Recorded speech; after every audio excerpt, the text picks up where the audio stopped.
Olá a todos, seja bem-vindo a mais uma aula do curso de Equações Diferenciais Ordinárias.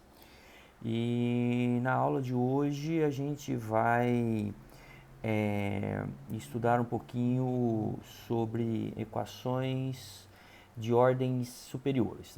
Nas aulas anteriores a gente viu equações de primeira ordem, então a gente viu alguns métodos para a resolução de equações de primeira ordem. Na aula de hoje, a gente vai começar a estudar as equações de ordem superior, né? Ordem 2, ordem 3, ordem maior, maiores do que 1. E na aula de hoje a gente vai construir todo um arcabouço teórico, vai ser uma aula bem conceitual, que vai nos permitir então aplicar nas aulas seguintes os métodos para obter soluções, e esse arcabouço teórico que a gente vai construir hoje então vai permitir, vai nos dar uma garantia, vai nos dar uma certeza, vai nos dar ferramentas para determinar soluções de equações diferenciais de ordem superior. Então a aula de hoje é bem conceitual e nas aulas seguintes a gente então vai começar a olhar mais especificamente para métodos de resolução de equação de ordem superior. Então, em particular, a boa parte da aula de hoje a gente vai olhar para as equações, para os problemas de valor inicial. Então, são equações, nesse caso em particular a gente vai olhar para as equações lineares de ordem n, né? Observe que conforme lá a classificação que nós fizemos na primeira aula, essa equação aqui ela é uma equação linear de ordem n, correto?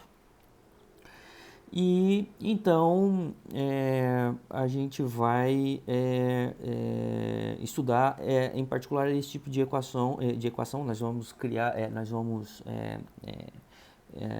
desenvolver a teoria sobre soluções de equações de ordem superior, em particular para as equações, em especial, melhor dizendo, para as equações que são lineares, tá bom? Então, dos problemas que a gente vai ver são os problemas que a gente chama de problemas de valor inicial, né? Observe que nos problemas de valor inicial, além de a gente ter uma equação diferencial, né, a gente está procurando soluções de equação diferencial, mas mais do que isso, a gente está procurando equações diferencial cuja o valor dessa solução em um ponto específico a gente conhece ou é nos imposto, né? O valor da condição, o valor da solução em ponto específico tem que satisfazer alguma condição. E nesse caso, para equações de ordem superior, a gente acaba colocando outras restrições também sobre o valor das derivadas que essa função deve assumir em pontos específicos, tá bom? Então, esse tipo de problema, né, resolver uma equação diferencial impondo valores para as derivadas, para a função e para as derivadas em um único ponto específico. Observe que o ponto aqui é o mesmo, é o x0, né, para todas as restrições. Esse tipo de problema a gente chama de problema de valor inicial. A gente já viu isso nas aulas anteriores. Esse aqui é um problema de valor inicial, ok? Muito bem. A gente não vai entrar em detalhes, mas existe um teorema, né? Existe um teorema que garante a existência de solução única, né? Então existe um teorema, esse tipo de equação aqui, a equação, o problema de valor inicial que a gente está considerando, né? Ele possui solução, nesse caso são equações lineares, então ele possui solução, né?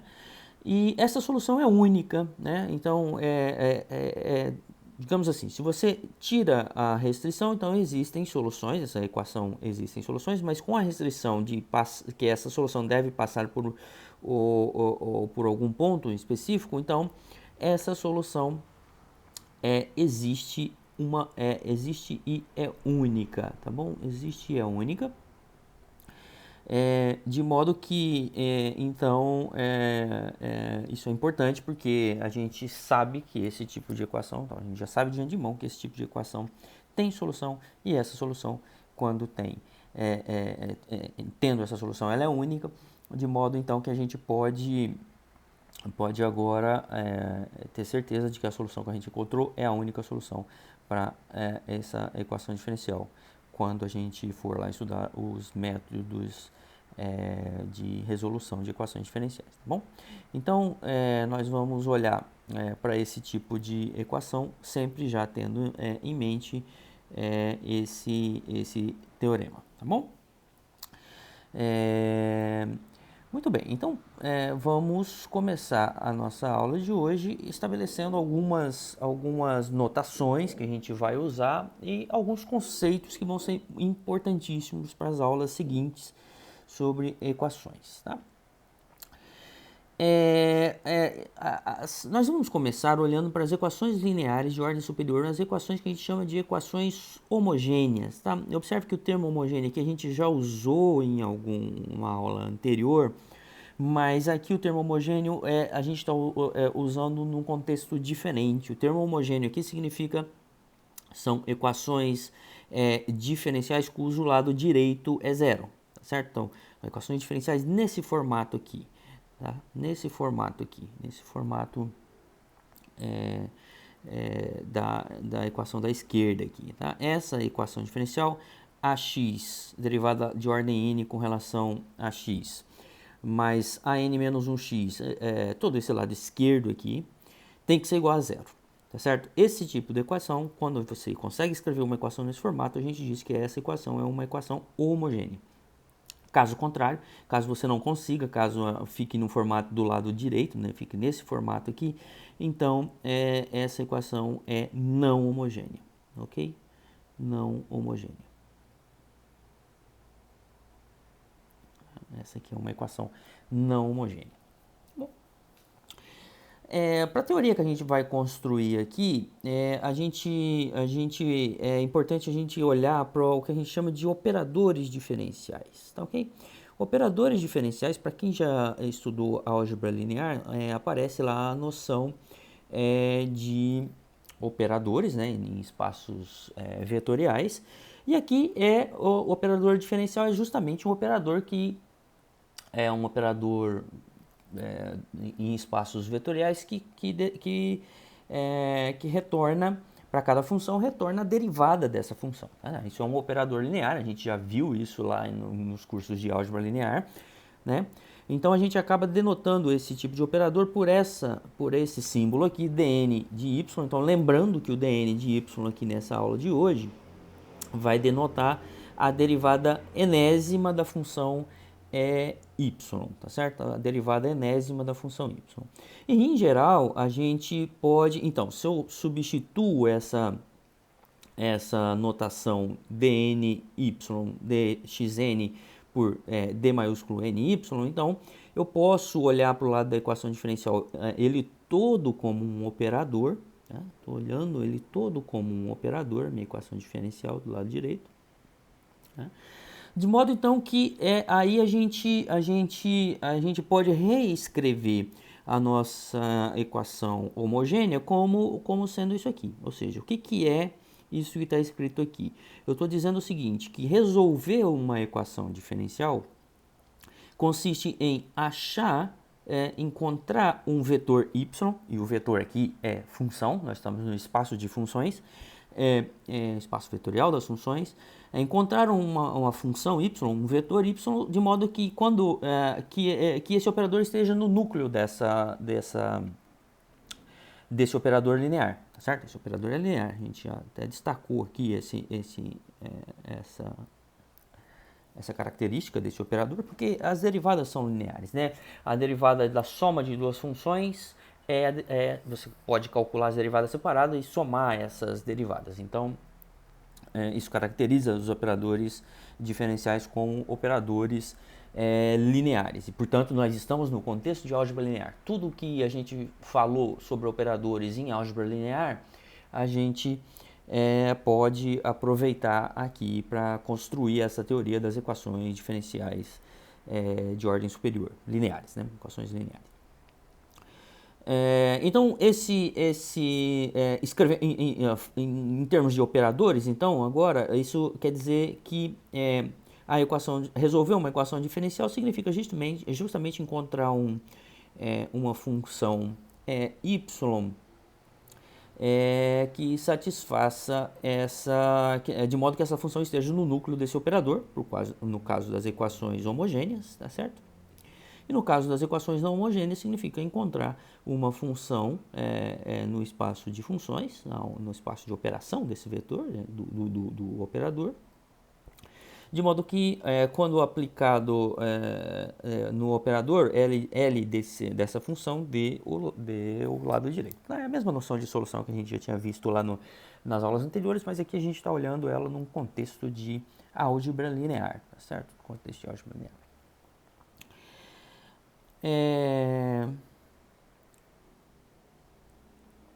Muito bem, então para esse tipo de solução, para esse tipo de equação diferencial, para equações diferenciais que são homogêneas, a gente tem o que a gente chama de princípio da superposição, né? Princípio da superposição. O que diz o princípio da superposição? O princípio da superposição diz o seguinte: se você tem y1, y2 e yk são soluções da sua equação diferencial homogênea, né? Se essas funções são soluções dessa equação aqui, do lado esquerdo, equações homogêneas, em algum intervalo, né? Estou pensando aqui, eu vou sempre omitir essa informação em algum intervalo para não ficar repetitivo demais, mas eu estou sempre pensando em algum intervalo aqui, que pode ser a reta toda, mas sempre estou pensando em algum intervalo. Bom, se você tem, então, essas soluções, então a combinação linear dessas soluções, então você pegar essas soluções, multiplicar por uma constante diferente e somar essas soluções, isso vai resultar em uma outra função, né, que vai depender dos parâmetros que você escolher, C1, C2 até CK. Mas essa nova função y também é solução da sua equação diferencial homogênea, da sua EDO homogênea, tá certo? E aqui observe que eu estou falando da EDO, não estou falando de um problema de valor inicial, né? Veja bem, problema de valor inicial e resolver a equação são duas coisas um pouquinho diferentes. Resolver uma equação é simplesmente achar todas as funções de modo que o lado esquerdo resulte no lado direito. Isso é resolver uma equação. Resolver um problema de valor inicial é mais do que isso. Você tem que resolver a equação e procurar dentre todas aquelas funções que você obteve, né, uma função específica que passa por um ponto pré-determinado, um ponto que você escolheu, um ponto que o problema nos impõe, tá certo? Então, aqui é importante destacar isso, porque o que esse teorema nos diz é o seguinte, que se você tem soluções para a sua equação homogênea, não para o problema de valor inicial, então você tem infinitas soluções, na verdade, tá certo? Isso que você está dizendo. Então, as equações homogêneas, elas têm infinitas soluções. Isso não está em contradição com o teorema anterior que a gente viu, por quê? Porque no teorema anterior a gente não é a equação que a gente está. O teorema não se trata de equações, o teorema se trata de problemas de valor inicial. E os problemas de valor inicial, então, é justamente você procurar entre todas essas soluções aquela que passa por um ponto específico, tá bom? Então, esse é o princípio que a gente chama de princípio, conhecido como o princípio da superposição. E a demonstração desse teorema não é nada muito difícil, tá? A demonstração desse teorema aqui, ela simplesmente resulta do fato de que o seu operador, ele é um operador linear, tá certo? A sua equação diferencial, ela é uma equação diferencial. Então, por exemplo, vou só criar aqui uma nova página. Uma nova página. Deixa eu só tirar essas linhas. Então, por exemplo, suponha que você tem y1, eu vou fazer para o caso 2, tá? Mas você pode, isso aqui esse teorema você pode provar facilmente por indução finita. Eu vou fazer só para o caso 2 para ilustrar como que funciona a demonstração desse teorema. Mas ela é bem simples. Então, vamos supor que y1 de x e y2 de x são soluções da EDO. Tá? E aqui eu estou me referindo a essa EDO aqui, tá bom? Essa EDO aqui, tá bom? E aí, em termos de operadores lineares, eu estou dizendo que L1 de y é igual a zero e L de y2 é igual a zero, tá? Então, isso aqui, quer dizer, y1 e y2 são funções e essas funções são solução da minha equação diferencial. E aqui L é o operador diferencial AN-1 de x, aquele que estava lá, AN-1 de x dN de y, mais a N a 0 de x, y, tá certo? Esse é o operador L de y, tá? L de y é toda essa expressão aqui. Então, o que eu estou assumindo? Suponha que você conheça duas soluções da sua equação diferencial. Então, por essa notação de operador, eu sei que L de y1 é igual a zero e L de y2 é igual a zero. Muito bem. Então, agora, seja y uma combinação linear dessas funções. Então, vou pegar aqui y de x, que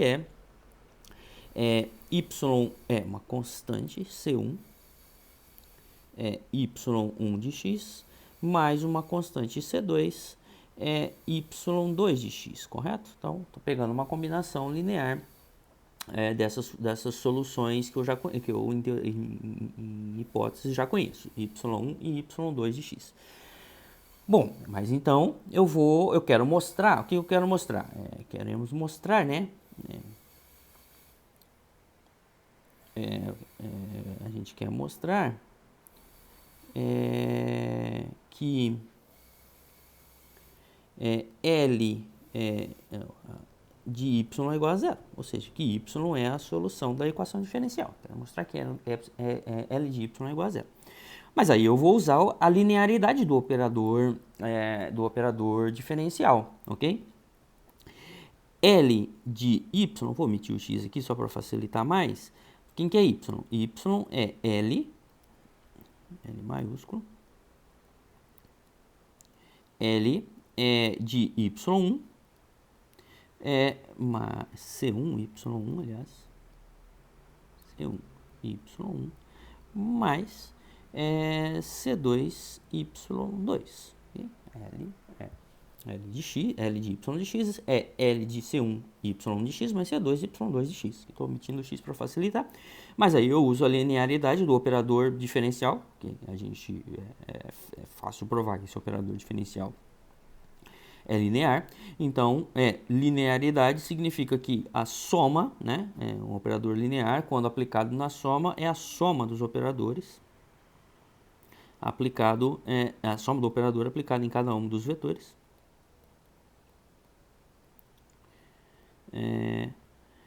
E também uma constante vezes o vetor, essa constante L de uma constante vezes o vetor é a mesma coisa de a constante vezes o L do vetor, vezes o operador aplicado no vetor. L de y2, tá certo? E aí a gente usa o fato que L de y1 é igual a zero, ou seja, L1, y1 é solução e y2 também é solução da equação diferencial, então isso aqui vai ficar C1 vezes 0 mais C2 vezes 0, de modo que isso aqui é zero para qualquer C1 e C2. Pertencente aos números reais. Pertencente aos números reais. Ou seja, nós acabamos de demonstrar que se eu tenho uma combinação linear de soluções, é também uma solução da minha equação diferencial homogênea. Tá bom? Então isso é importantíssimo, por quê?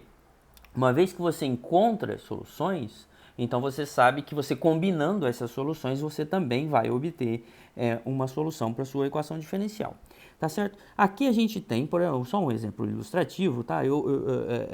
Essa y1 de x, que é x ao quadrado, e a função y2, que é x ao quadrado, ln de x, tá? Ela é solução dessa equação diferencial que está aqui. Tá? Eu não vou fazer essas contas aqui não, mas não é difícil de você mostrar que essa expressão aqui é yx ao quadrado e y2, que é x ao quadrado ln de x, é a solução dessa equação diferencial nesse intervalo, né? Porque a solução logaritmo está definida para valores positivos apenas. Bom, e aí o princípio da superposição nos garante que essa combinação aqui é solução para qualquer que seja C1 e C2 que você escolher. Tá? É a solução dessa mesma equação aqui, claro. Tá? É a solução dessa equação. Então, isso que nos diz o teorema da superposição. Não vou demonstrar isso aqui agora, porque a gente já demonstrou ali para o caso particular de C1 e C2 para qualquer equação diferencial. Então, tudo que a gente precisaria mostrar aqui é mostrar que isso aqui, essas duas fórmulas aqui, são soluções dessa equação diferencial, mas isso aí fica como atividade para vocês demonstrar, né? Observe que você tem que calcular a terceira derivada de cada uma delas, calcular a primeira derivada, e aí fazer exatamente o que o lado direito está pedindo. X ao cubo vezes a terceira derivada, menos 2 vezes x vezes a primeira derivada, mais 4 vezes a função, vai ter que ser igual a zero, né? É fácil de mostrar que isso aí é solução dessa equação diferencial, e vocês já fizeram isso nas listas anteriores, tá? Então, vamos para frente. Bom, aí agora a gente está numa situação de novo que a gente vai recorrer à nossa álgebra linear, nossos conceitos de álgebra linear, para a gente começar a entender um pouco mais de como se comportam, de como funcionam essas soluções de equações diferenciais homogêneas, tá? Só é fácil mostrar que para qualquer equação homogênea, y igual a zero é solução, né? A função constante, né?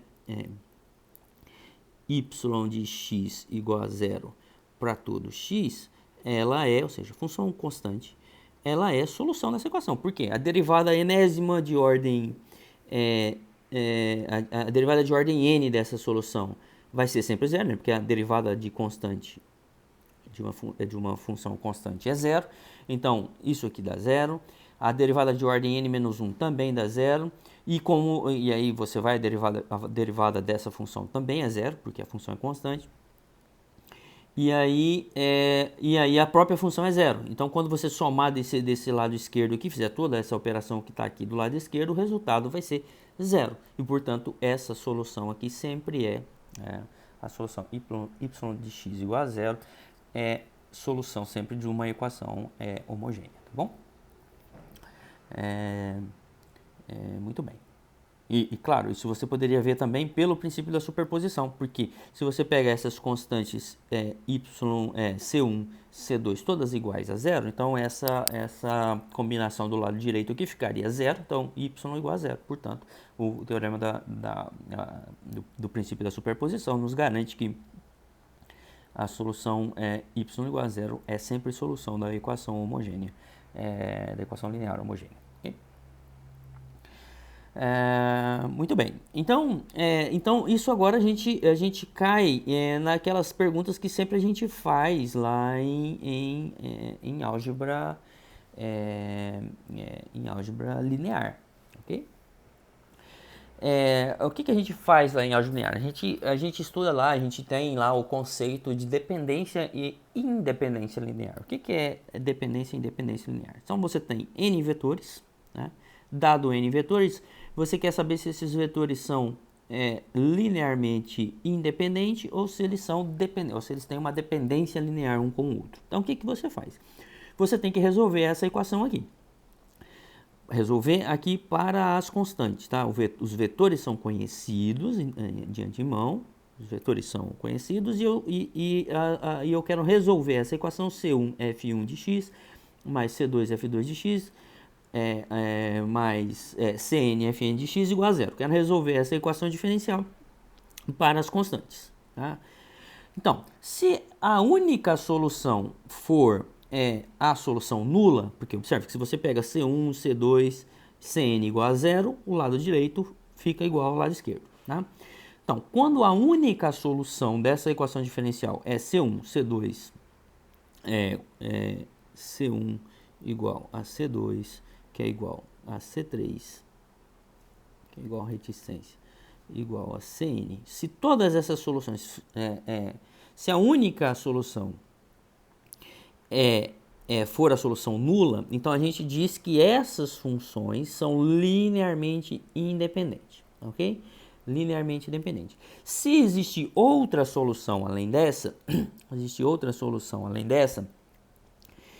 então a gente diz que essa equação, essas funções são linearmente dependentes. Tá? O mesmo conceito de dependência linear lá de álgebra linear, ok?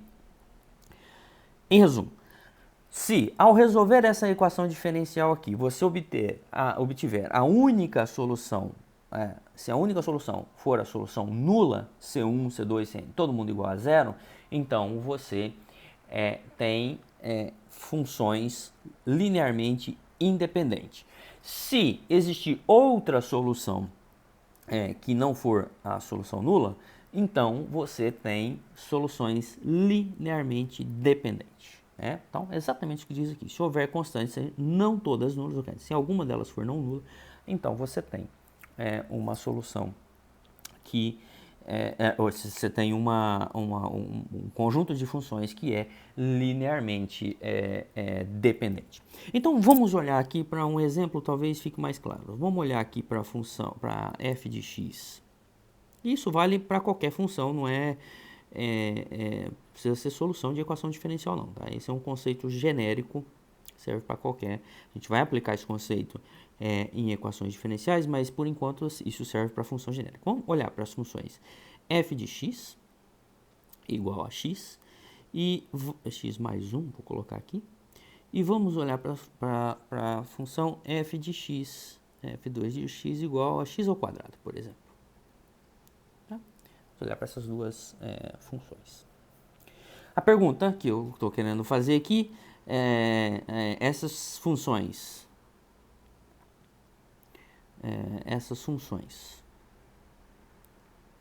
são linearmente independentes, ok? Ou são linearmente dependentes, né? Tentar resolver essa solução. Então, o que eu tenho que fazer?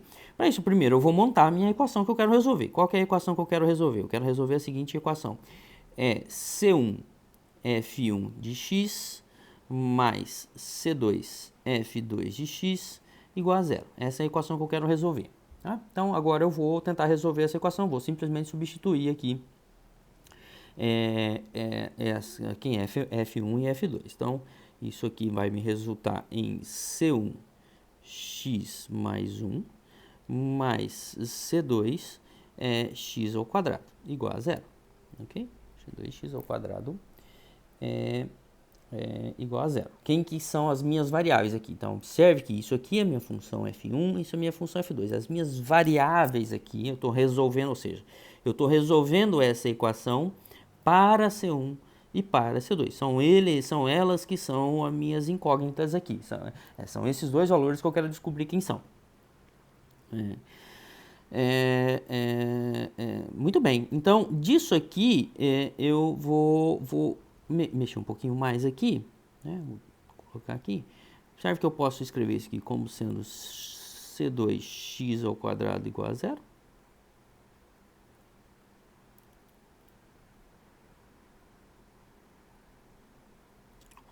X ao quadrado mais mais C1 x1 C1x mais C1 igual a zero, tá? Então, observe que, de novo, não é Bhaskara que eu vou usar aqui, porque são as minhas, as minhas variáveis aqui são esses, é linear em si, tá certo? C1 e C2.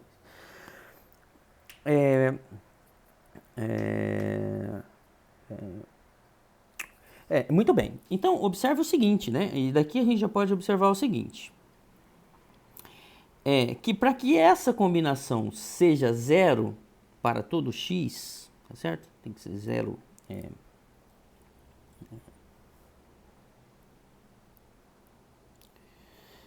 Para todo x, né? Observe que aqui está na definição, para todo x no intervalo. Okay? Então, para que seja zero para todo x, observe o seguinte: se eu pegar essa solução aqui, quanto que vale o que acontece com essa solução quando eu substituo com essa equação quando eu substituo x igual a zero? Tem que valer para todo x. Então eu vou substituir um x aqui e ver o que acontece com essa equação quando eu substituo x igual a zero. Tá, quando eu substituo x igual a zero, essa equação aqui vai me resultar em quê? Vou colocar ali embaixo.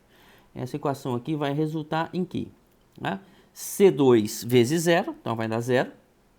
C2 vezes zero ao quadrado, que dá zero, mais C1 vezes zero, C1 vezes zero, mais C1 igual a zero. Deixa eu pequeno isso aqui. C2 vezes zero ao quadrado, mais C1 vezes zero, mais C1. E isso tem que ser igual a zero, né? Estou substituindo só o x ali por zero, porque tem que ser para todo x, então vou escolher um x em particular só para ver, para tentar ver se eu descubro alguma coisa. E de cara, eu já descubro que a minha constante C1 é igual a zero.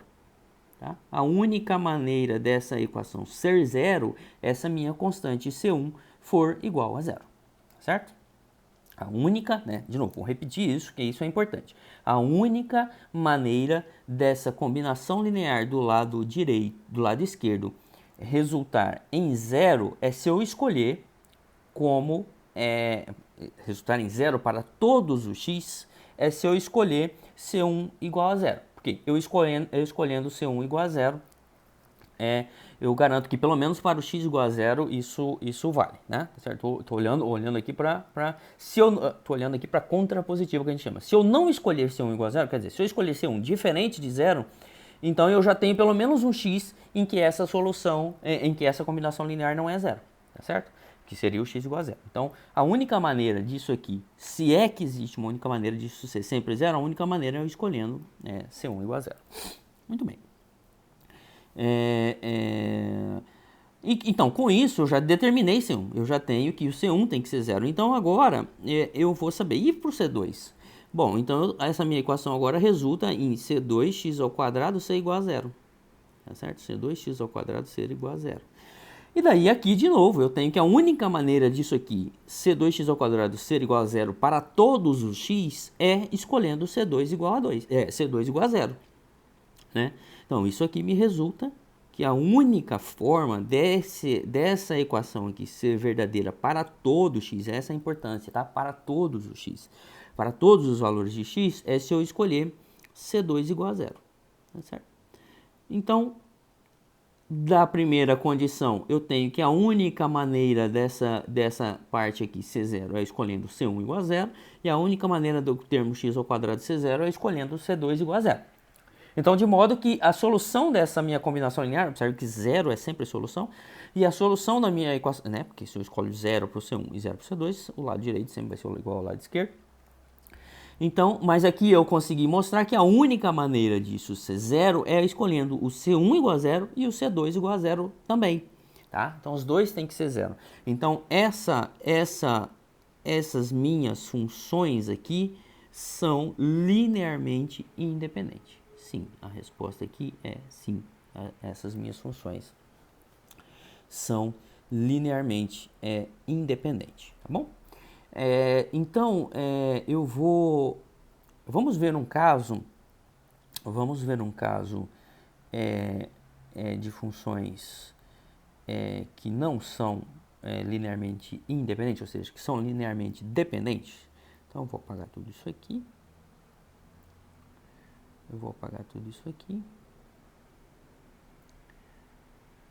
Para ver um caso de soluções de funções que são linearmente dependentes, para a gente tentar entender bem esse conceito. Tá? Quem já viu álgebra linear, quem já estudou álgebra linear, já sabe bem desse assunto. vamos olhar para essas funções aqui. F1 de x igual a 1, F2 de x igual a x ao quadrado. Vamos colocar aqui F2 de x igual a x ao quadrado. E vamos pegar uma F3 de x aqui, só para a gente ver que essa F3 de x aqui, que é, digamos, 2x ao quadrado, 2x ao quadrado mais 3x. Mais 3x. Então, vamos pegar essas três funções. Eu quero saber se essas três funções formam um conjunto de funções linearmente dependente ou linearmente independente, tá ok? Então, vou pegar a combinação linear, eu já vou substituir aqui. Então, vou fazer a combinação linear dessas funções, tá? Então, vai ficar C1 vezes x mais C2 x quadrado mais C3 vezes essas duas parcelas aqui. Então, já vou fazer C3 2C3x ao quadrado, certo?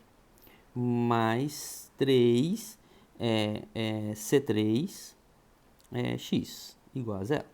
Já substituí ali, né? O que eu estou fazendo aqui é justamente C1F1 de x mais C2F2 de x mais C3F3 F3 de x igual a zero, ok? Estou fazendo essa junção aqui, ok? Muito bem, então agora eu vou manipular um pouquinho essa equação aqui. Se eu manipulo um pouquinho, isso aqui me resulta em quê? Isso aqui me resulta em quê? Isso aqui me resulta vamos juntar os termos que tem x e os termos que tem x ao quadrado. Então, isso aqui, os termos que tem x ao quadrado, vai ficar C2 menos 2 C3x ao quadrado. C2 mais C3x ao quadrado mais C1 mais 2C3 C1 mais 3C3 x igual a zero. X igual a zero. Okay? X igual a zero. Tá ok?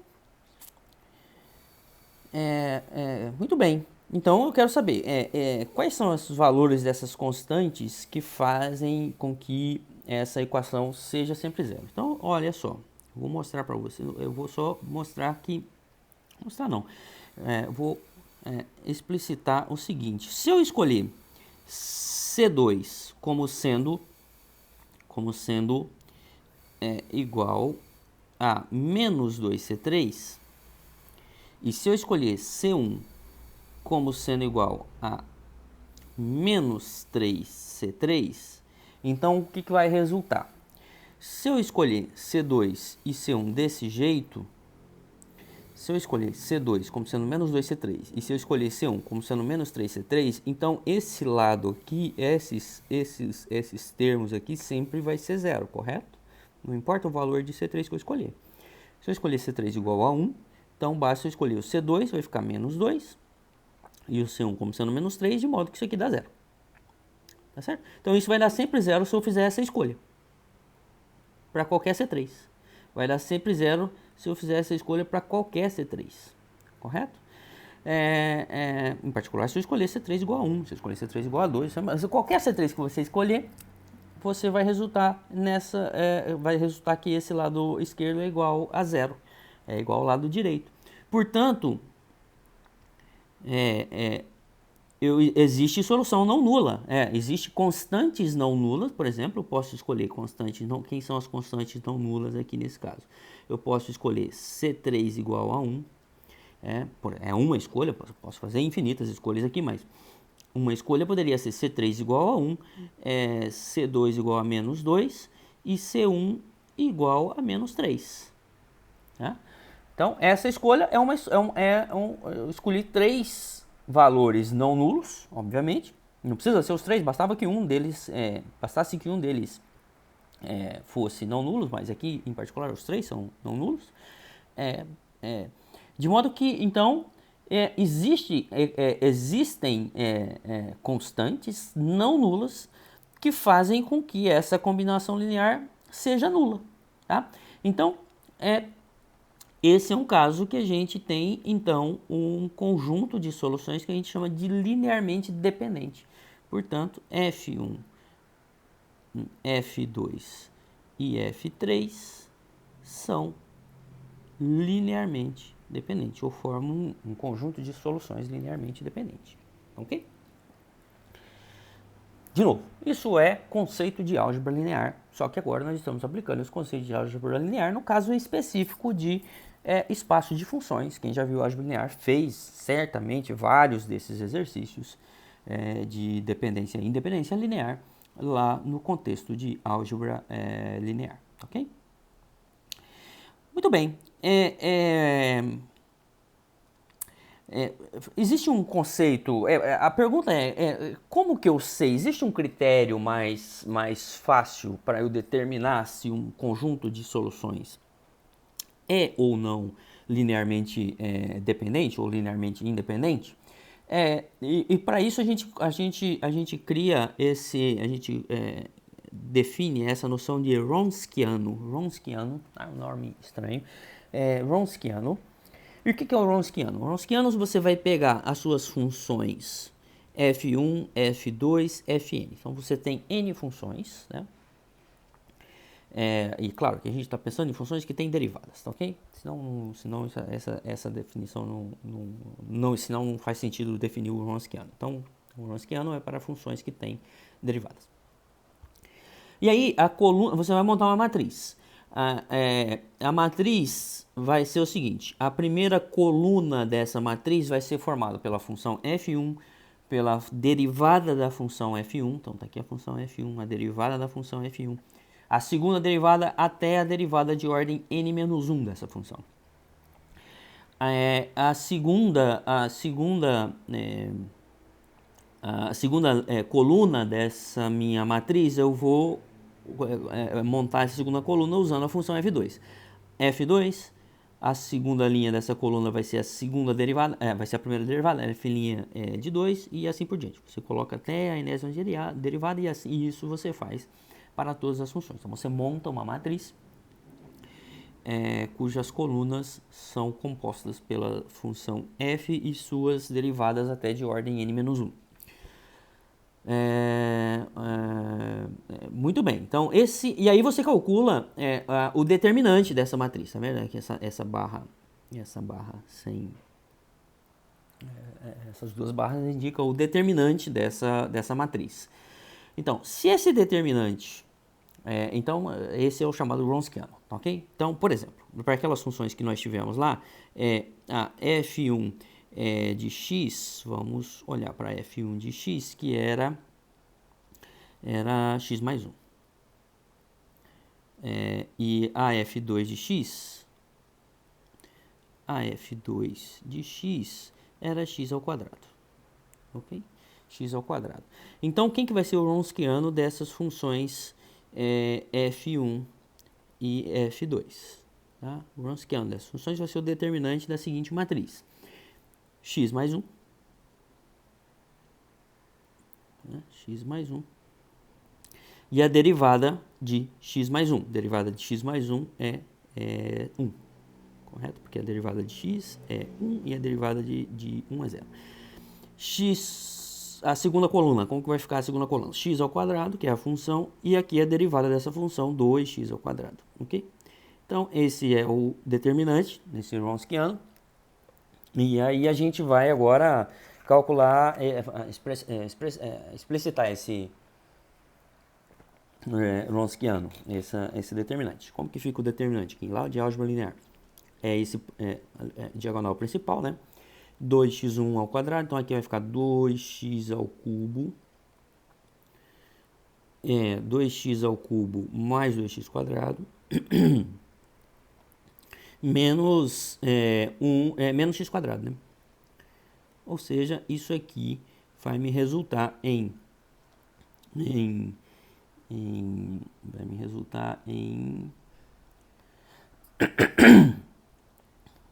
vai me resultar em 2x ao cubo mais x quadrado, né? Mais x quadrado. Então esse é o Wronskiano dessas duas funções, 2x ao cubo mais x quadrado, tá bom?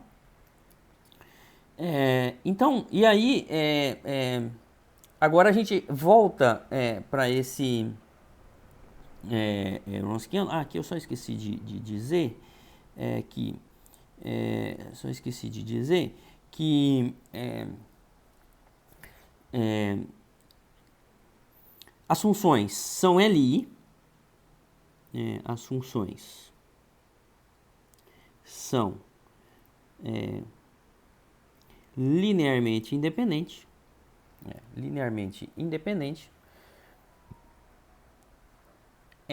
quando existe x,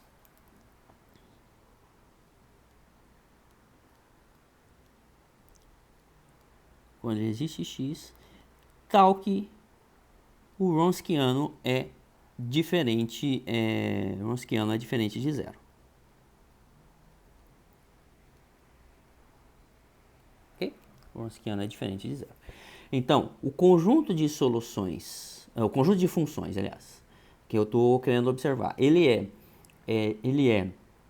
linearmente independente se, né, ou quando existe algum x pertencente ao intervalo de definição das funções, de modo que o Wronskiano dê zero. Tá? Se isso acontecer, então a gente diz que essas funções são linearmente independentes. E aqui é importante dizer que vale para tudo, tem que ser para todas as funções, né? Tem que ser diferente de zero, ok? Então, se existir x, de novo, né? Só resumindo, se existir x, de modo que o Wronskiano dessas funções seja não nulo, seja diferente de zero, então a gente diz que esse conjunto de soluções é linearmente independente. Então, só para a gente tirar explicitar, mostrar como que a gente usa é um teorema isso, tá? Eu não vou entrar nesses detalhes de prova desse teorema, mas é um teorema que vocês podem encontrar a demonstração aí na internet. Mas então, para esse conjunto de funções aqui, então, qual que é o valor do Wronskiano? O quanto vale o Wronskiano? Vale 2x ao cubo mais x ao quadrado. Essa é a expressão que define esse Wronskiano. E aí, então, se eu escolher x igual a 1, por exemplo, né? Então, você tem que 2 vezes 1 ao cubo mais 1 ao quadrado vai resultar em 3. E, portanto, para x igual a 1, eu tenho que o Wronskiano dessas funções aí, f1 e f2 é igual a 3, que é diferente de zero, e portanto eu tenho que essas minhas funções, uma outra maneira de verificar que essas minhas duas funções formam um conjunto linearmente independente de soluções, tá bom? Pois bem, então essa é a maneira que a gente vai usar, esse é o critério prático que a gente vai usar para determinar se soluções, se funções, de uma maneira geral, são ou não são linearmente independentes. E por que eu estou construindo toda essa teoria? Eu estou falando tudo nessa em termos de álgebra linear e construindo toda essa teoria, revivendo esses conceitos lá da álgebra linear. Porque eles vão ser muito úteis para aplicar em termos de equações diferenciais homogêneas. Então, a gente vai dizer que então, suponha que você tem soluções da sua equação diferencial. Se essas soluções forem linearmente independentes, ou seja, se o Wronskiano delas, né, que a gente acabou de definir, for diferente de zero para algum valor de x no intervalo, então a gente diz que essas soluções, tá? Aqui agora eu estou falando de soluções, não de funções quaisquer, estou falando de soluções. Então a gente diz que essas soluções formam um conjunto fundamental de soluções da equação diferencial. Ok? Tá bom? Então, tenho minha equação diferencial homogênea, ok? Tenho algumas soluções dessa equação diferencial. Se esse conjunto então a minha solução, a equação diferencial de ordem n, tá? E eu tenho n soluções da minha equação diferencial. Então, n. Ordem da equação diferencial tem que ser igual ao número de funções. Então, se eu conseguir encontrar, se essas funções que eu encontrar, essas n funções que eu encontrar para uma equação de ordem n, forem linearmente independentes, então a gente diz que essas soluções formam um conjunto fundamental de soluções, tá? E daqui a pouco a gente vai entender por que formam um conjunto fundamental de soluções. Bom, com esse conjunto fundamental de soluções, ou seja, que são n soluções linearmente independentes, então a gente tem para esse conjunto a gente tem o seguinte teorema. Então, se você tem n funções que são linearmente independentes, né, formam um conjunto fundamental de soluções da equação de ordem n. Então, n, prestem atenção nesses números, nessas dimensões, porque n tem que ser a ordem da equação diferencial e n tem que ser o tamanho do conjunto de soluções, ou seja, tem que ter n soluções também. Então, a gente diz que a solução geral da equação no intervalo é essa aqui. Né? Em outras palavras, o que esse teorema está dizendo é o seguinte, que todas as soluções da equação diferencial homogênea de ordem n vão ser combinações lineares dessas soluções, desse conjunto fundamental de soluções. Então, eu vou demonstrar isso para o caso 2, tá? Na demonstração você pode fazer por indução, mas eu vou mostrar para o caso 2 apenas, tá bom? Para o caso 2 apenas.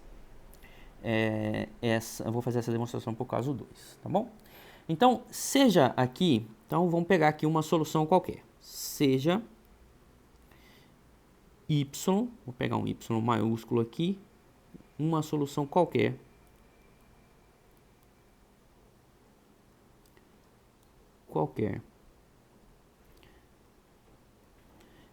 eu vou colocar A2 de y duas linhas, A2 de x, né, de y duas linhas, mais A1 de x y linha, mais A0 de x y igual a zero. Estou olhando para a equação de tamanho 2, tá? Mas isso vale para qualquer ordem. Então, vou só me restringir a ordem 2. Então, eu estou pegando uma solução qualquer, tá? Não sei, que não seja lá do conjunto fundamental de soluções, tá? Então, é uma solução qualquer, e y1 de x, y2 de x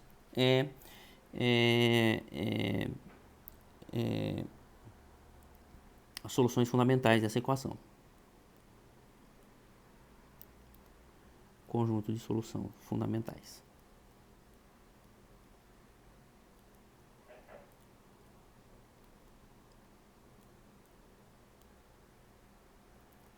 Conjunto de solução fundamental.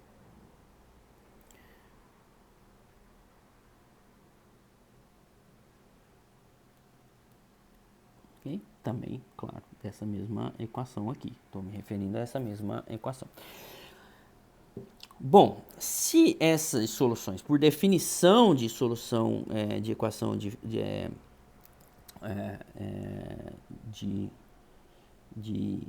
conjunto de solução fundamental, ou conjunto fundamental de solução, está trocado, né? Conjunto fundamental de solução. Então, eu sei que o Wronskiano dessas duas funções existe x, né, por definição, tá, certo? Por definição. Existe x no intervalo de definição, tal que o Wronskiano dessas duas funções é diferente de zero. Tá certo? É diferente de zero. Muito bem. Bom, então eu vou... então segura esse x aqui. Então, existe um x aí. Vamos chamar deixa x mesmo. Existe esse x tal que satisfaça essa condição. Bom, mas quanto que vale o valor dessa solução y nesse ponto x? Vou chamar de x barra aqui para ficar mais fácil. Existe um x barra, tal que isso acontece. Então, mas y de x barra, então vai ser um valor, porque vai assumir um valor que eu vou chamar de k1 aqui, só para vai ser um número k1, porque é uma solução da equação diferencial. Quando eu aplico ela no valor x barra, vai me resultar em k1. A derivada dessa equação diferencial também no ponto x barra vai ser um valor k2. K2, tá certo? Vai ser um valor k2, tá? E quem que é o Wronskiano, né? Só para deixar claro aqui, quem que é o Wronskiano? O Wronskiano é justamente y1 nesse x barra, y' 1 nesse x barra, ou seja, esse determinante, y2 nesse x barra, né? Y' 2 nesse x barra também é o determinante. Esse determinante é diferente de zero, né? Por definição de conjunto fundamental de solução. Bom, mas se então agora, se essas funções são linearmente independentes, se esse determinante é diferente de zero, então esse sistema aqui, ó, C1, que é y1 de x barra, mais C2, que é y2 de x barra, igual a K1, vou fazer igual a K1, C1 y' 1 de x barra mais C2 y' 2 de x barra é igual a K2. Isso aqui tem solução única. Tá certo? Por quê? Porque tem solução única. Porque então, aqui tem solução única para C1 C2. Vou escrever isso aqui. Tem solução única para C1 e C2. Quer dizer, existem únicos C1 e C2 que satisfazem, que resolvem essa equação, esse sistema linear aí. E por que existe uma única solução, né, nesse x barra? Aqui é x barra. Porque, primeiro, porque essa é um sistema 2×2, duas equações, duas incógnitas, né? Quem que são as minhas incógnitas aqui? C1 e C2. Tá? Então, essas são as minhas incógnitas. E os coeficientes têm determinante diferente de zero, né? Cheguei lá de álgebra linear. Se você tem um sistema de equações diferenciais cujas linhas ou colunas são linearmente independentes, então você tem solução única para o seu sistema linear, tá bom? Então, se tem solução única, tem solução única nesse sistema linear. Muito bem. Então, agora a gente pode definir definimos então a seguinte função. Vamos pegar aqui a seguinte função. G de x, que é igual a C1 de y de x. Estou definindo uma função. Existem essa solução, C1 e C2. Então, se existe essa solução, vou montar essa função. Vou construir essa função g de x, que é igual a C1 y de x1, y de x, e C2 y2 de x, certo? C2 y2 de x. Construa essa função. Pelo princípio da superposição, isso aqui é solução. Essa função que eu acabei de construir é solução da EDO. É a solução da EDO. Dessa EDO que eu estou considerando aqui. Okay? Princípio da superposição. A gente já viu até um esboço de demonstração do princípio da superposição. Então, isso é a solução da EDO. Mas é mais do que isso. É uma solução da EDO. E quanto que vale g de x? Quanto que vale g de x barra, aliás? G de x barra vale quanto? G de x barra Bom, g de x barra vai ficar C1 y1 de x barra mais C2 y2 de x barra. C1 y1 de x barra mais C2 y2 de x barra. É exatamente a primeira linha do meu sistema linear aqui que eu construí. Se é a primeira linha do sistema linear que eu construí, isso é igual a K1. Mas quem que é K1? K1 é y de x barra. É y de x barra.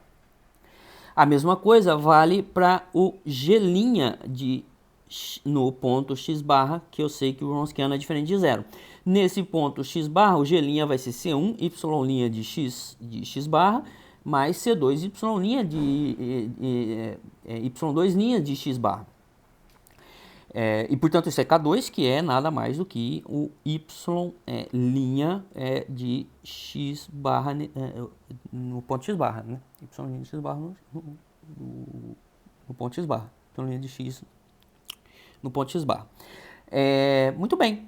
Bom, mas então eu tenho o que eu acabei, qual que é a conclusão disso aqui? O que eu tenho até aqui? Eu construí uma função g, que é a solução do meu problema de equação diferencial, tá certo? É a solução dessa EDO. E essa solução que eu construí, ela no ponto x barra, ela é igual a y que eu tinha pegado lá no início, a y que eu tinha pegado uma solução qualquer da minha equação diferencial.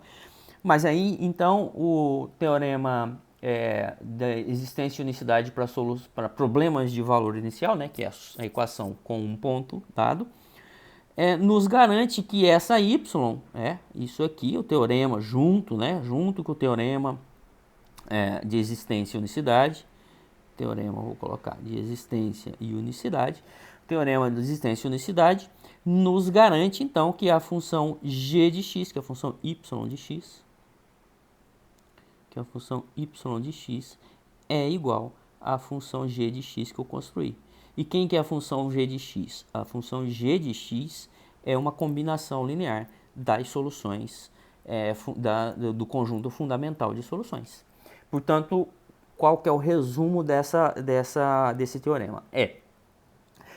Se você tem um conjunto fundamental de soluções, todas as outras possíveis soluções dessa equação diferencial homogênea, que nós estamos tratando de equações diferenciais homogêneas, todas as outras possíveis soluções dessa equação diferencial vão ser escrita como a combinação linear desse conjunto fundamental de soluções. Então, por isso que esse conjunto chama-se de conjunto fundamental de soluções, porque a partir dele eu consigo construir todas as outras soluções da minha equação diferencial, simplesmente fazendo essas combinações lineares dessas funções que estão lá no conjunto fundamental de soluções. Tá bom? Essa é uma parte importante da teoria, importantíssima da teoria de equações diferenciais de ordem N, porque ela nos permite simplificar toda o estudo, toda a maneira de olhar para essas equações diferenciais. Dado uma equação diferencial de ordem n linear homogênea, o que eu vou fazer? Eu vou tentar construir o máximo n soluções de ordem n soluções que sejam linearmente independentes. Por quê? Porque eu encontrando essas n soluções linearmente independentes, então eu vou poder construir qualquer que seja a solução da minha equação diferencial, tá bom? Então, vou voltar aqui só para destacar esse teorema, tá? Ele é importantíssimo e da agora para frente a gente vai usar bastante esse teorema. Então, todas as soluções de uma equação linear homogênea de ordem n são escritas como combinações lineares do conjunto fundamental de soluções, tá bom? Esse é o resumo do teorema.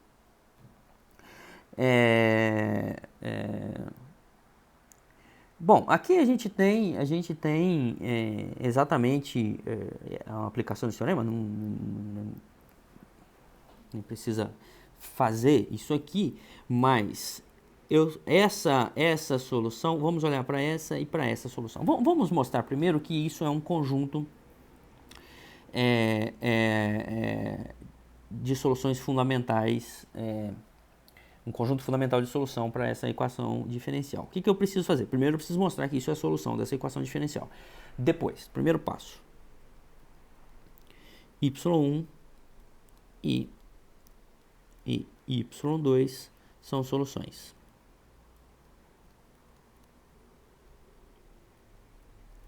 Depois, mostrar que y1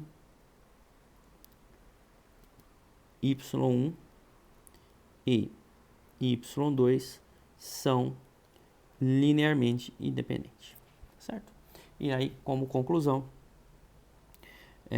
y3, todas as soluções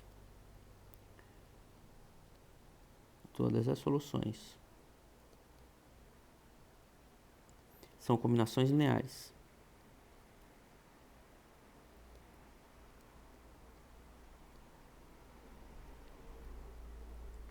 de y, y2.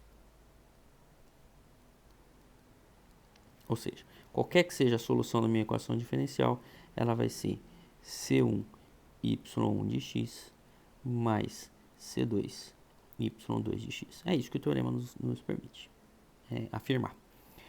Tá bom? Então, vamos lá. Primeira derivada de y1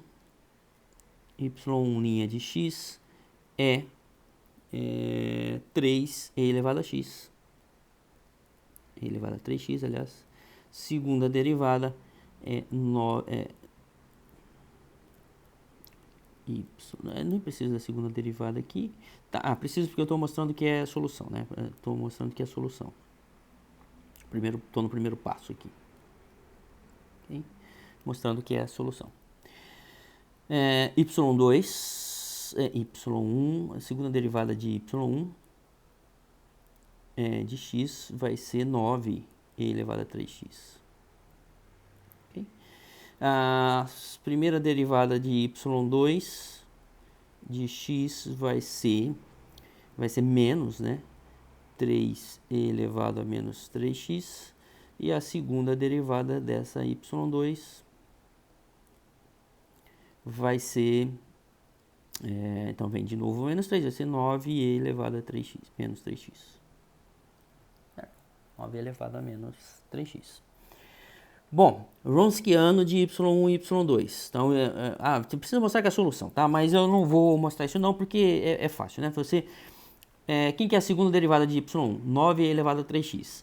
Quem que é 9 vezes a própria y? 9 vezes elevado a 3x. Então, 9 elevado a 3x menos 9 vezes e elevado a 3x vai dar zero. Então, é fácil ver que isso é solução. A mesma coisa vale aqui para y2. Né? Chequem aí, mas é só fazer a conta aqui e somar a segunda derivada com 9 vezes a própria função. Para cada uma delas. Wronskiano, segunda parte. Wronskiano de f1 de y1 e y2. Wronskiano de y1 e y2. Então, vai ficar o determinante da função e elevado a 3x aqui. E aqui, na primeira coluna, eu completo com a primeira derivada. 3 elevado a 3x. A segunda coluna é da função y2, e elevado a menos 3x.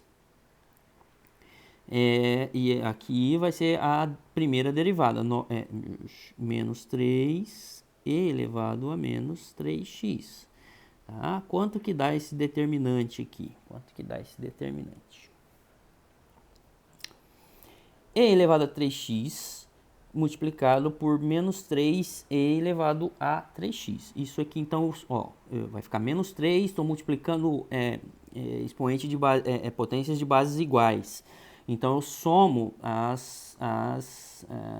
os expoentes e somando os expoentes, isso aí dá zero. Então, vai ficar menos 3 e elevado a zero. Então, aqui é menos 3. Tá? Estou simplificando aqui bastante.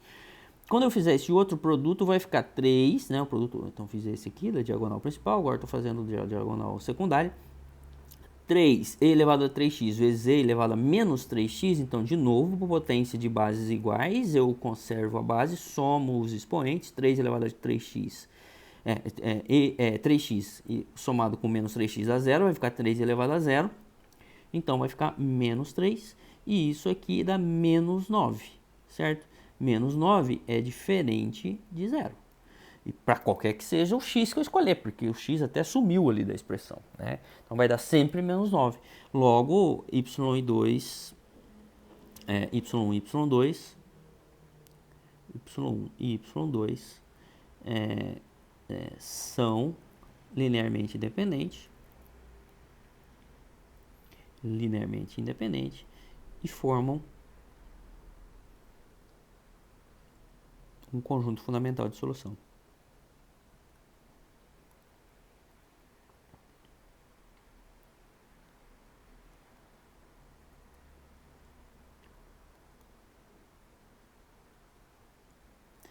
E com isso, com o princípio da superposição e o teorema que a gente acabou de ver ali, a gente consegue concluir então que todas as soluções dessa equação diferencial têm esse formato C1, Y1, ou seja, C1 e elevado a 3x, mais C2 e elevado a menos 3x. Bom, então, todas as soluções têm esse formato. Todas as soluções dessa equação diferencial têm o formato C1 e elevado a 3x mais C2 elevado a menos 3x. Ok? Essa é o formato geral das soluções dessa equação diferencial. Ou a gente chama isso também de solução geral, tá bom? Só vamos dar nome a esses objetos que aparecem, porque eles vão ser importantes na continuidade do curso. Bom, de novo, aqui é exatamente a mesma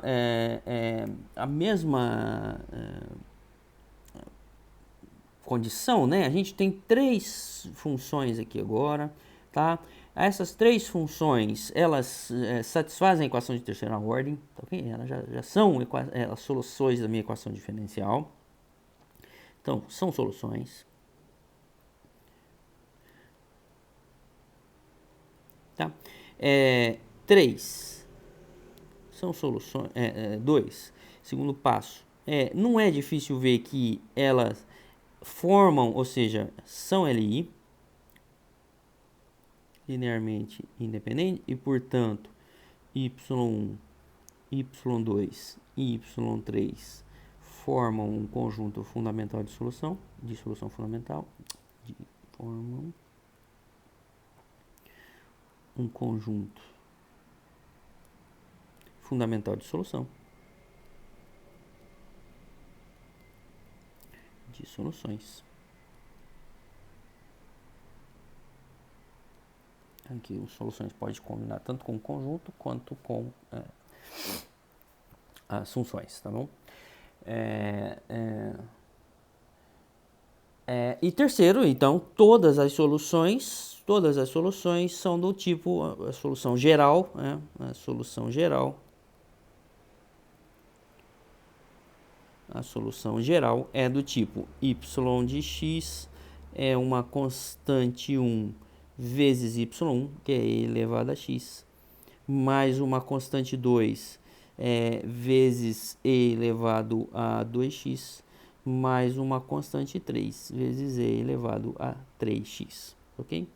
Essa é a solução geral daquela equação de diferencial de terceira ordem que a gente tem ali.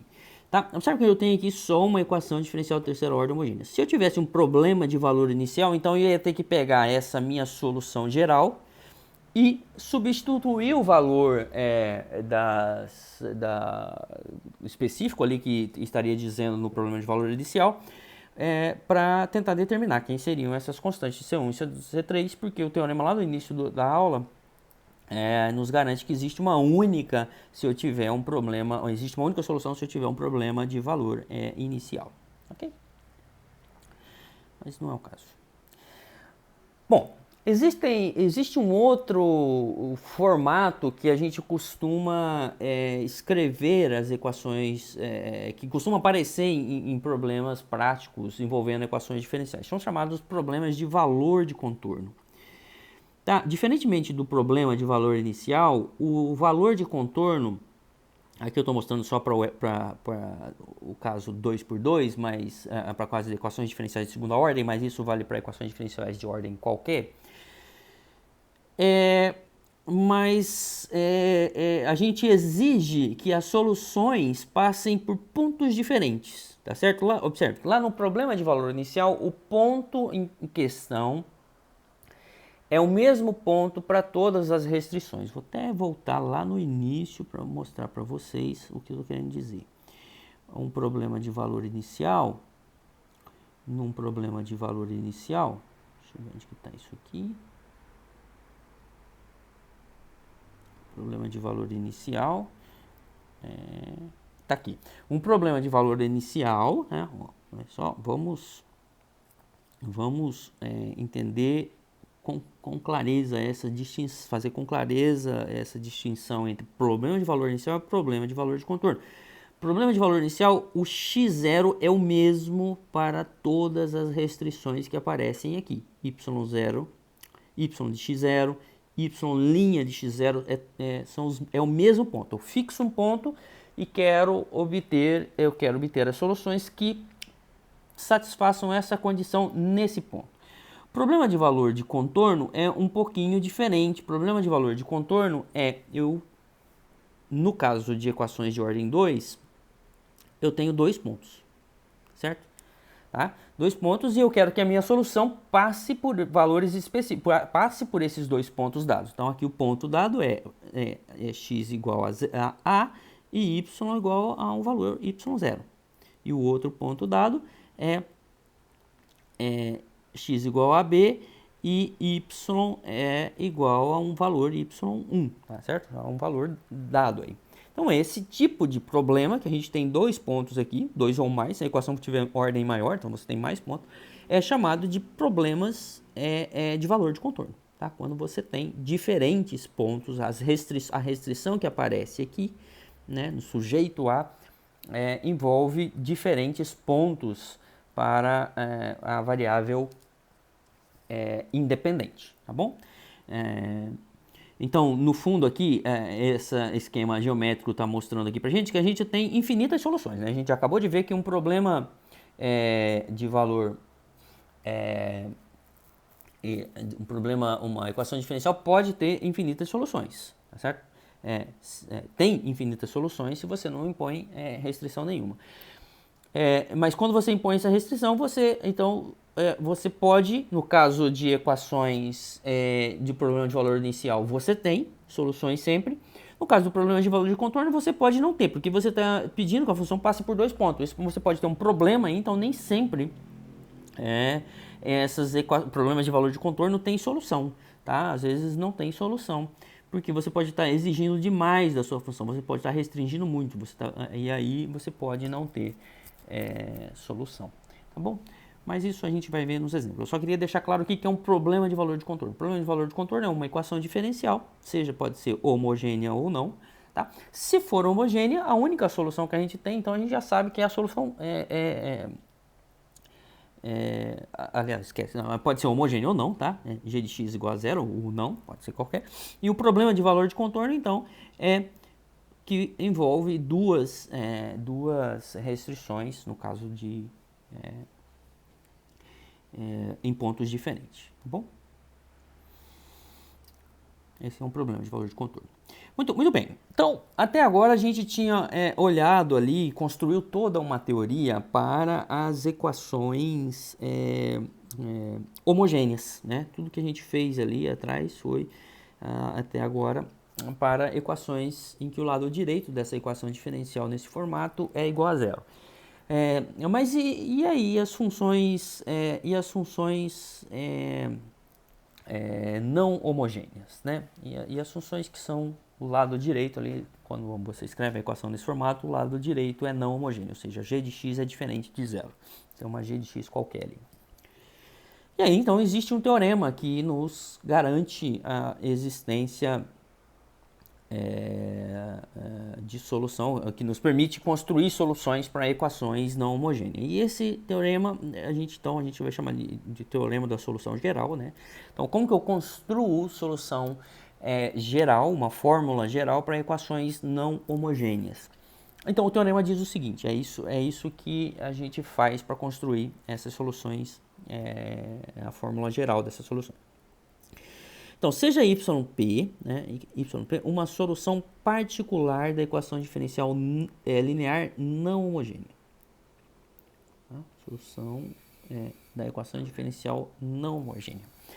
Então, por solução particular aqui, a gente está dizendo o seguinte, ó, eu tenho uma função, achei de alguma forma, mais para frente na aula a gente vai ver os métodos para achar essa solução, mas imagina que você tenha essa solução YP aqui, que é o que a gente chama de solução particular dessa equação diferencial, da não homogênea. Então você conhece uma solução particular da equação não homogênea. De alguma forma você conhece essa solução. E aí, então, você pega a mesma equação e constrói o conjunto fundamental de soluções dessa equação diferencial, agora da parte homogênea. Então, ou seja, eu pego a minha equação diferencial, desconsidero ali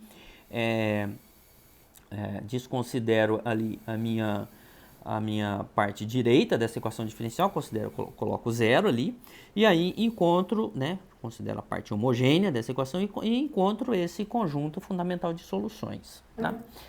Então, o que o teorema diz é o seguinte, então, todas as soluções da equação não homogênea, então, você consegue construir todas as soluções da equação da solução da equação não homogênea fazendo simplesmente essa combinação linear, tá certo? Fazendo simplesmente essa combinação linear. Então, uma solução, dado uma solução particular, y de p, né? Solução particular y de p, então você constrói essa solução fazendo essa combinação linear das soluções fundamentais junto com essa y de p. Bom, então essa é a maneira como você constrói a solução geral da equação. É fácil verificar que essa fórmula que está aqui é uma solução daquela equação. Por quê? Vamos olhar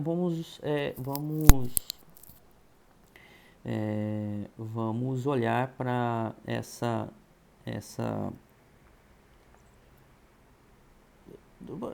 simplesmente você aplicar, né? Quem que é o operador? Vamos olhar para aquela notação de operador.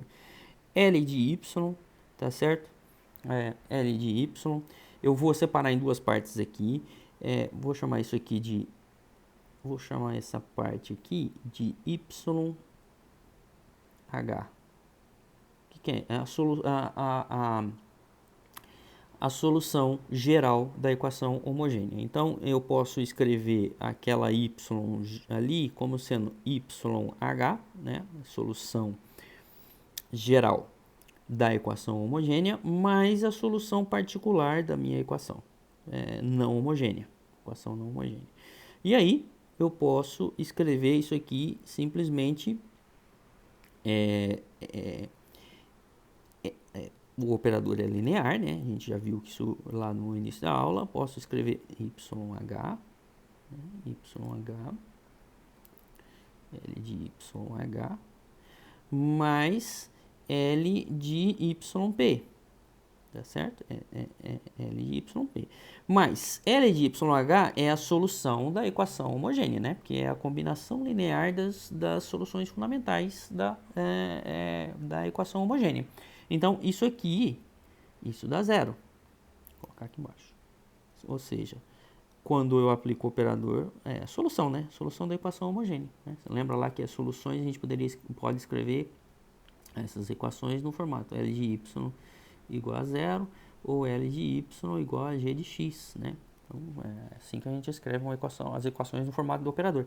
Então, como isso é a solução da equação homogênea, então eu sei que L aplicado nessa yn, né, esse operador aplicado nessa yn vai me dar zero. E por outro lado, L aplicado em YP YP quem que é? É a solução da equação não homogênea. Então, L de YP vai ser exatamente g de x. E de modo que a gente conclui, então, que L de y é igual a g de x, ou seja, a gente tem que y satisfaz a equação diferencial não homogênea, né? Equação diferencial não homogênea. Então essa é a forma como a gente constrói uma solução geral para as equações que são não homogêneas. Qual que é o truque aqui? Qual que é um ponto fundamental aqui? Um ponto fundamental é que você precisa conhecer de antemão quem que é a solução particular. Né? Você precisa ter a solução particular e, claro, precisa construir a solução a partir ali da parte homogênea dessa solução. Certo? Mas a parte homogênea é fácil. É fácil assim, se a gente precisa descobrir, mas a gente vai ver métodos para descobrir a parte homogênea e métodos para descobrir essa YP, que é a solução particular de uma equação não homogênea. Tá bom? Bom, enfim, essa foi a aula de hoje e em resumo dessa aula de hoje, então o que a gente construiu aqui foi todo um ferramental teórico, um arcabouço teórico que vai nos permitir encontrar soluções das equações diferenciais de ordem n. Tá? A gente vai usar toda essa fundamentação teórica que nós construímos para então facilitar a nossa vida na hora de encontrar soluções de equações diferenciais de ordem superior. Então, nas próximas aulas, a gente vai para a parte um pouco mais prática de ferramentas para obter de fato essas soluções, achar essas fórmulas que são soluções dessas equações diferenciais, e para isso a gente vai usar todo esse ferramental teórico que nós construímos na aula de hoje, tá bom? Então a gente encerra por aqui e nos vemos nas próximas aulas.